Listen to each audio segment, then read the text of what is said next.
Hello guys, तो कैसे हैं आप सब लोग। मिथिकल टेलवर्स में आप सभी का स्वागत है। तो दोस्तों, अगर आप गेम ऑफ थ्रोन यूनिवर्स के फैन हैं तो आप बिल्कुल सही चैनल पर आए हैं।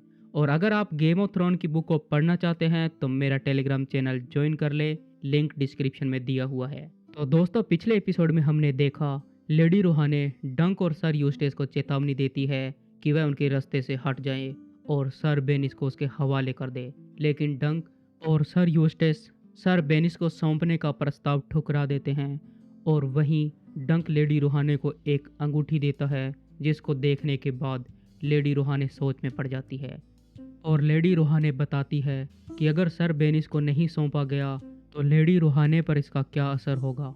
और फिर डंक ब्लड प्राइस को पूरा करने की कोशिश करता है और अपनी गाल काट लेता है। और वहीं पर लेडी रूहाने सर यूस्टिस को वार्ड्सवुड के जंगल में आग लगाने के आरोप को वापस लेने के लिए कहती है। अब आगे लेडी रूहाने डंक को कहती है, सर यूस्टिस से कहो कि मैं माफ़ी मांगती हूँ, नहीं तो उनके पास एक ट्रायल बाई कॉम्बैट का ऑप्शन है। और यह कहकर लेडी रूहाने अपना घोड़ा वापस घुमाती है और अपने सैनिकों के पास चली जाती है।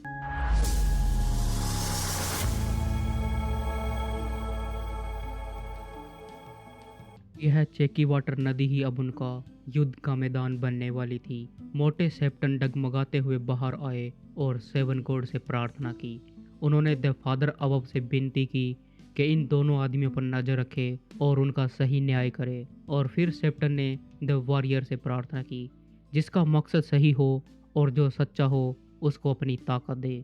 और फिर द मदर से प्रार्थना की और झूठे लोगों के लिए दया मांगी ताकि उनके पापों को माफ किया जा सके। जब यह प्रार्थना खत्म हो गई तो वह आखिरी बार सर यूस्टेस ओसग्रे की तरफ मुड़ा और ओसग्रे से कहा, सर, मैं आपसे एक बार फिर विनती करता हूँ कि आप अपना आरोप वापस ले ले। लेकिन सर यूस्टेस अपनी फड़फड़ाती हुई मूंछों के साथ कहता है, मैं अपना आरोप वापस नहीं लूंगा। और फिर सेप्टन लेडी रूहाने की तरफ मुड़ते हैं और उनसे कहते हैं, प्यारी भाभी, अगर तुमने यह काम किया है तो तुम अपना गुनाह कबूल करो और अच्छे सर यूस्टेस को उसके जले हुए जंगल के लिए उसको मुआवजा दे दो, नहीं तो खून बहेगा।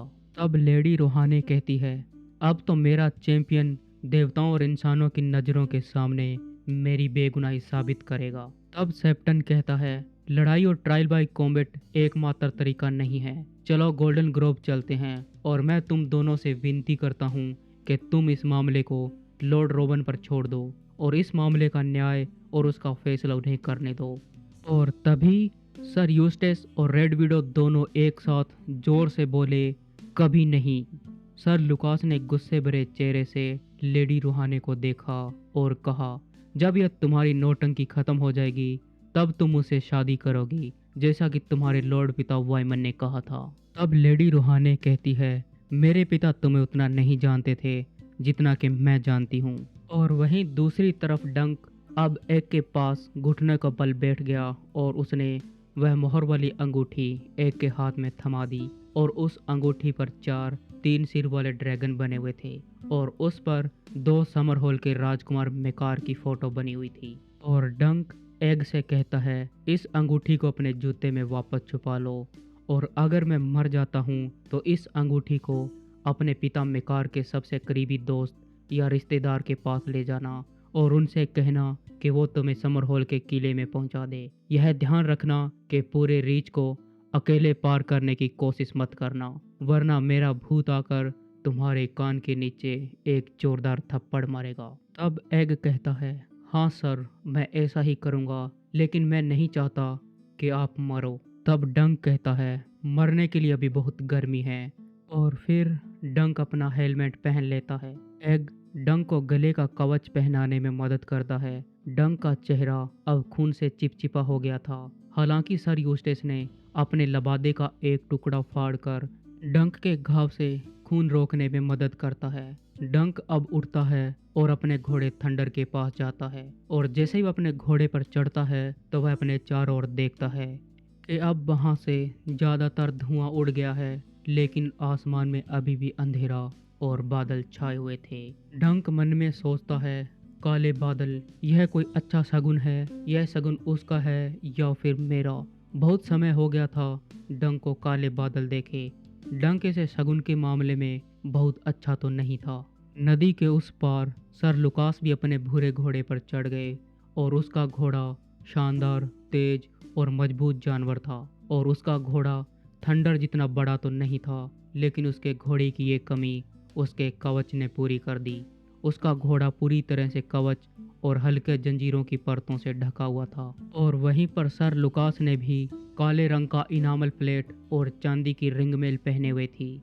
उसके हेलमेट पर एक काले रंग का ओनेक्स स्पाइडर डरावने तरीके से बैठा था। सर लुकास के कवच और ढाल पर उसका खुद का सीजल चिन्ह बना हुआ था, जिसमें एक टेढ़ी लाइन थी जो कि काले और सफेद चेक की बनी हुई थी। और फिर सर लुकास ने अपनी ढाल अपने एक स्क्वायर को दे दी और दूसरे स्क्वायर ने उसके हाथ में पोल एक्स थमा दी।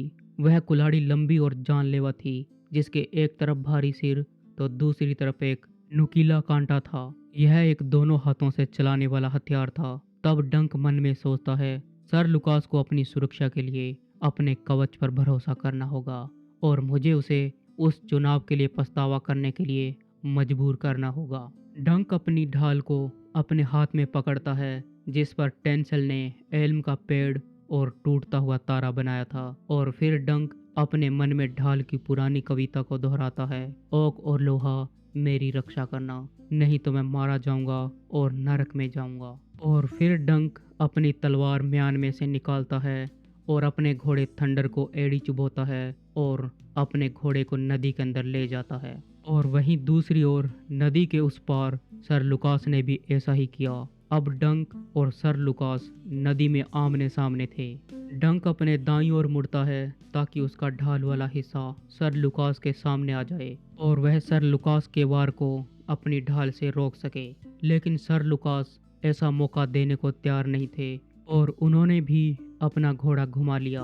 दोनों योद्धा स्टील की खनक और पानी की फुहार के जोरदार शोर के साथ एक दूसरे पर वार करने लगे।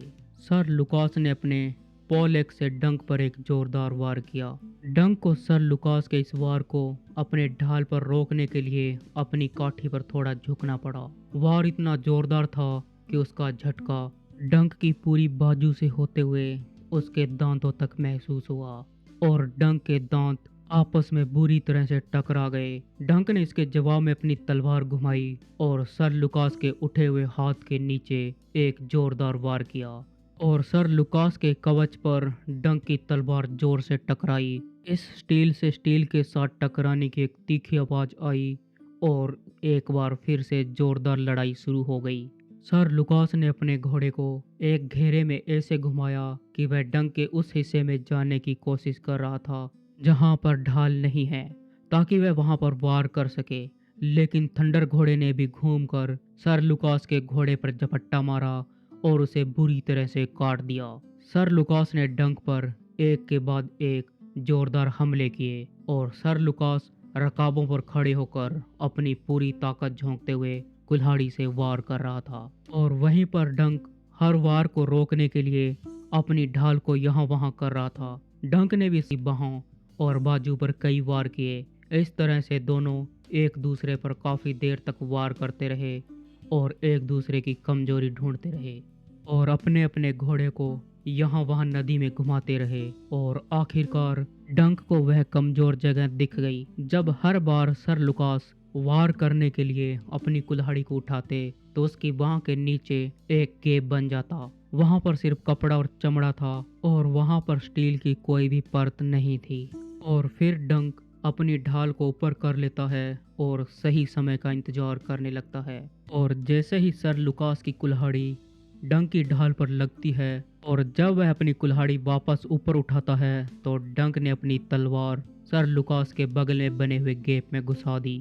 लेकिन जितनी जल्दी वह गैप दिखा उतना ही जल्दी वह गायब भी हो गया और डंक की तलवार की नोक सर लुकास के कवच से टकराकर एक तरफ फिसल गई। इस वार से डंक का संतुलन बिगड़ गया और वह अपनी काठी से लगभग गिर ही पड़ा था। और वहीं दूसरी ओर सर लुकास की लॉन्ग एक्स डंक के हेलमेट से होती हुई उसके हाथों के पास से थंडर घोड़े के गर्दन पर जोर से जा टकराई और इस वार से थंडर घोड़ा दर्द के मारे बुरी तरह से तड़पने लगा।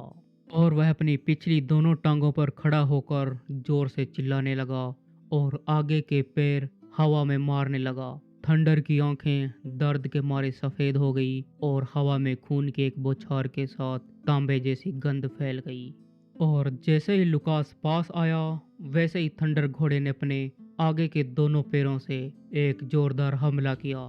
थंडर का एक पैर लुकास के चेहरे पर, तो वहीं पर दूसरा पैर लुकास के कंधे पर दे मारा और फिर भारी भरकम थंडर घोड़ा सर लुकास के छोटे घोड़े पर गिर गया। ये सब एक ही पल में हुआ। दोनों घोड़े एक दूसरे को काटते और लात मारते हुए नीचे पानी और कीचड़ को उछालते हुए जबरदस्त तरीके से लड़ रहे थे। डंक अपने आप को बचाने के लिए काठी से उतरने की कोशिश कर रहा था, लेकिन उसका पैर रकाब में उलझ गया और वह मुंह के बल नीचे गिरा। जैसे ही डंक के हेलमेट में आंखों के सामने वाले छेद में से नदी का पानी भरने लगता है, तब डंक एक गहरी सांस लेता है। उसका पैर अभी भी रकाब में फंसा हुआ था। तभी डंक एक जोरदार झटका महसूस करता है। थंडर और डंक की छटपटाहट के बाद आखिरकार डंक का पैर एक भयानक झटके के साथ आजाद हो गया। डंक को लगा कि उसका पैर उखड़ गया हो और फिर डंक नदी के गहरे पानी में डूबने लगा। एक पल के लिए डंक वही पानी में बेबस होकर अपने हाथ को इधर उधर मारने लगा और छटपटाता रहा। अब डंक को दुनिया नीली, हरी और भूरी लगने लगी थी। डंक का कवच भारी होने की वजह से उस कवच ने डंक को तब तक नदी में नीचे खींचा जब तक कि डंक का सिर और कंधा नदी के पेंदे से नहीं टकरा गया। डंक का सिर नीचे और उसके पैर ऊपर थे और डंक अपने लोहे के दस्ताने से नदी के नीचे रेत और पत्थरों को टंटोल रहा था और फिर एकदम से वह इकट्ठा होकर अपने पैरों को समेटता है और खड़ा हो जाता है। डंक अब लड़खड़ा रहा था और वह कीचड़ से बुरी तरह से लथपथ हो गया। उसके हेलमेट में से सांस लेने के छेद से पानी बह रहा था। डंक ने एक गहरी और लंबी सांस ली। डंक की ढाल अभी भी उसके हाथ से चिपकी हुई थी, लेकिन उसकी म्यान में अब तलवार गायब थी। डंक के हेलमेट में पानी के साथ साथ खून भी बह रहा था। जब डंक ने अपने दूसरे पैर पर खड़े होने की कोशिश की तो उसके टखने में बहुत तेज दर्द हुआ और इस दर्द की लहर डंक के पूरे बदन में फैल गई। डंक ने देखा कि दोनों घोड़े कीचड़ में छटपटाते और लड़खड़ाते हुए खड़े हो गए। फिर डंक ने अपना सिर इधर उधर घुमा के और खून से भरी धुंधली आंखों से अपने दुश्मन सर लुकास को ढूंढने लगा। जब डंक को सर लुकास नहीं दिखे तो डंक मन में सोचने लगता है कि वह नदी के पानी में डूब गया होगा या थंडर ने उसकी खोपड़ी कुचल दी होगी। और तभी सर लुकास डंक के ठीक सामने पानी से बाहर निकले और उसके हाथ में तलवार थी। सर लुकास ने डंक की गर्दन पर एक जोरदार प्रहार किया। डंक के गले के पास कवच मोटा होने की वजह से उसका सिर धड़ से अलग होने से बच गया। डंक के पास इस वार का जवाब देने के लिए उसके पास कोई तलवार नहीं थी, सिर्फ उसके पास उसकी ढाल थी। सर लुकास पीछे हटे और जोर से चिल्लाते हुए फिर से वार करने लगे और इस बार यह वार डंक की उठी हुई कोहनी पर लगी तो डंक की कोहनी से करंट की एक जोरदार लहर उसके पूरे बाजू में फैल गई और डंक दर्द के मारे जोर से चीख पड़ा। डंक हल्का सा पीछे हटा और जैसे ही वह पीछे हटा तो उसका पैर एक पत्थर पर फिसल गया और डंक अपने घुटनों के बल पानी में बैठ गया। अब पानी डंक के छाती तक आ गया था और डंक अपनी ढाल को ऊपर कर लेता है और वहीं दूसरी तरफ सर लुकास ने एक बार फिर जोरदार वार किया।